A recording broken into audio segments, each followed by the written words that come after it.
الرجيم. بسم الله الرحمن الرحيم. يا أيها الناس أنتم الفقراء إلى الله والله هو الغني الحميد. محترم د شورا کې پی کې د اشاعت و توحید و سنت مرګرو مختلفو اطرافونو راغلو. نن زمونږه دا شورا په دې نیت باندې ده چې موږ یو بل له ښې رایې ورکړو، یو بل سره ملاقات وکړو، د یو بل د حال احوال نه خبر شو او د جماعت اشاعت توحید و سنت د ترقۍ دپاره څه سوچ وکړو. یو خالق دی او بل خواته مخلوق دی. خالق هغه ذات دی چې هغه هیڅ چاته محتاج نه دی، د چا مشورې او د چا رایې ته ضرورت نشته. هغه پوره دی، کامل دی او هیڅ قسم نقص او کمی پکې نشته. بل طرف ته مخلوق دی، هغه محتاج دی، هغه عاجز دی، پای کې کمی شته او پاغی باندې فنا او زوال راځي. کاغا انبیاء علیہ السلام دی، کاغا اولیاء کرام دی، کاغا نور نیکان بندگان دی او کاغا گناہگار دی. او پائی کی کمیم شتا ای محتاج ہوں دی او پاغی باندې مرگم راځي او غی دنیا نزی. و سوچے دنیا نزی نو آسا نخی او سا آثار پریدی.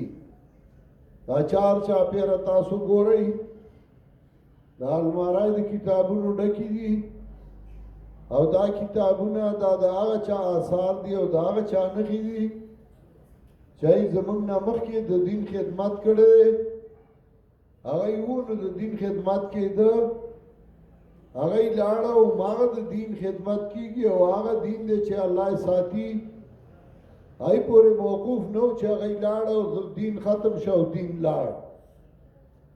الله رب العزت د دې دین د خدمت لپاره خلق په وخت باندې پیدا کړي او قران کې هم الله د هغې ذکر کوي فسوف یأتی الله بقوم یحبهم ویحبونه.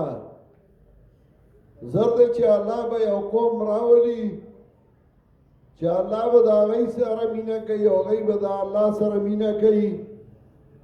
نو الله چاته محتاج نه دی او مخلوق محتاج دی. موږ ټول محتاج یو، موږ ټول عاجز یو.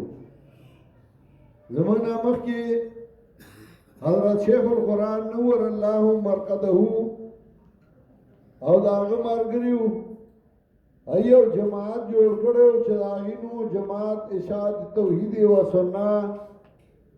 هغه جماعت د الله د کتاب او د سنت د رسول الله صلی الله علیه وسلم خدمت کو. داسې شورا به زما یاد دي او د هغه وخت په مرګرو کې دې ته دوه درې ملګري یا څلور به ناست دي. نور هغه ملګري ټول د دنیا نه تللي دي. هغوی کار کړی و، یو جماعت یې جوړ کړی و، یو منظمه یې جوړه کړې وه. هغه جماعت او هغه منظمه هغوی موږ ته پرېښوده. هغوی د دنیا نه لاړل خو په تلو کې هغوی موږ ته یو خبره وکړه چې موږ درته څه میراث پرېښود، دا میراث تاسو ذمه داري ده او تاسو به یې ساتئ. الحمدلله ثم الحمدلله زموږ ملګرو صرف ونه ساته بلکې د هغې وبخواري وکړه، هغې له ترقي ورکړه، هغې په مخ کې بوته.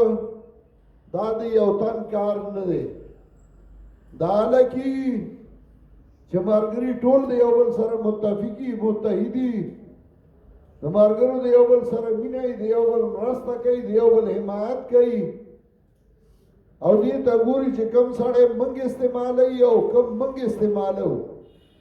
تش دا هم نه چې یو سړی د وخت د ضرورت کې موږ ته رانږدې شي خپل مفادات وکړي او زمونږ ملګري استعمال کړي او بیا هغه لاړ شي او هغه بدنام او هغه مصیبت او تکلیف زمونږ ملګرو ته پرېږدي. دا د ملګرو هوښیارتیا وه، د ملګرو قابلیت و، د ملګرو خلوص و، د ملګرو دینداري وه، د ملګرو سره د الله نصرت او حمایت و چې الحمدلله ثم الحمدلله تقریبا 15 کاله وشو چې شیخ القرآن رحمه الله د دنیا نه تللی او بیا د هغه ملګري روان دي او جماعت د هغې نه مخ په وړاندې ځي او ترقي کوي. دا ستاسو د ټولو همت دی او ستاسو د ټولو مړانه ده. الله دې تاسو له نور هم توفیق درکړي. نن هم دا زه ګورم د هرې ضلعې نه د غرونو نه د سمې نه د ډېر لرې لرې نه ملګرو تکلیف کړی دی او راغلي دي په دې نیت چې موږ یو بل ووینو، یو بل له تسلي ورکړو، یو بل له مرسته وکړو، یو بل له تعزیز ورکړو او موږ دا کار د توحید او سنت نور مخکې بوځو. شورا هم په دې نیت باندې، اجتماع هم په دې نیت باندې، جلسه هم په دې نیت باندې، پروګرامونه هم په دې نیت باندې. الله دې زمونږ د ملګرو له خصوصا مولانا شمس الهادي زمونږ صوبایي امیر، زمونږ د مشران مولانا مومن ګل، دی له الله ډېر اجر ورکړي چې زه کله کله سستی راشي، کمی راشي، نو ما هم لږ غونډې کې تیز کړي او مال او مواز راکړي، ما کې همت پیدا کړي او زه هم لږ راویښ شم او کار شروع کړم. موږ به یو بل تیزو، موږ به یو بل له تعزیز ورکوو، موږ به یو بل مخکې کوو او که نه موږ یو ملګری سستي کوي او بل هغه ته ګوري او هغه هم سستي کوي. خطیب صاحب زمونږ په ټولو